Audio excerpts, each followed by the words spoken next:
బిర్యానీ రైస్లోకి ఒక లేయర్ అదిగోండి అన్నం వేసాను, దానిపై నుంచి ముక్కలు వేస్తున్నాను.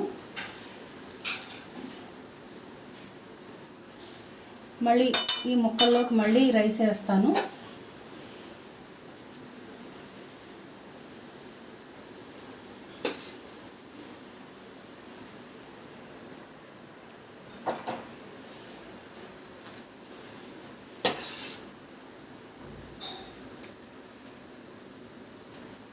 మళ్ళీ సేమ్ ప్రాసెస్, మొదట ఎలా వేసానో కూరని మళ్ళీ అట్లే.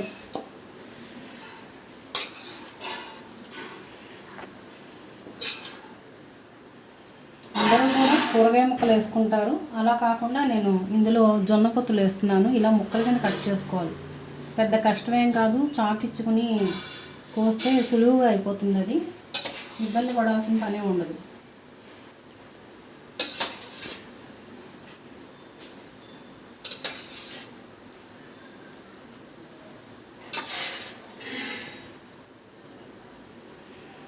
నేను ఇది డైరెక్ట్ ఇలా మూకుడులోనే వండేసుకున్నాను అండి, రైస్ని కూరని అన్నిటినీ.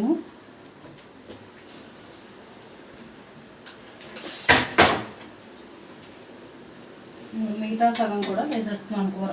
నేను చెప్పినట్టుగా 3 లేయర్స్ కింద చేశాను.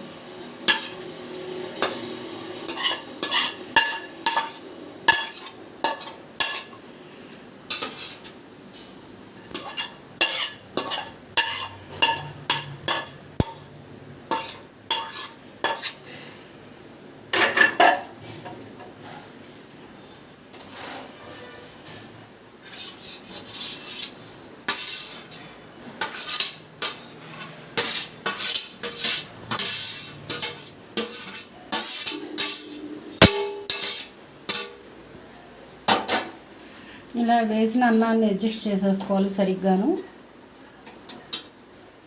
ఇది ఒక 10 నిమిషాలు కుక్ అయితే సరిపోతుంది. మొత్తం అంతా అయిపోయింది కూర, మొత్తం అంతా.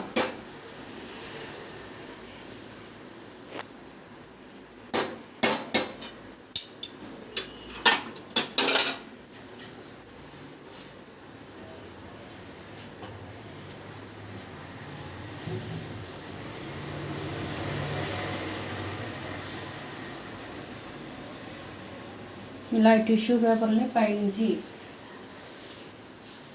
అడ్జస్ట్ చేసేసుకోవాలి, వీటికి కవర్ అయిపోవాలి. మీకు ఎక్కడ ఓపెన్ అయ్యి ఉండకూడదు. ఇది 3 పేపర్లు అయితే సరిపోతుందండి.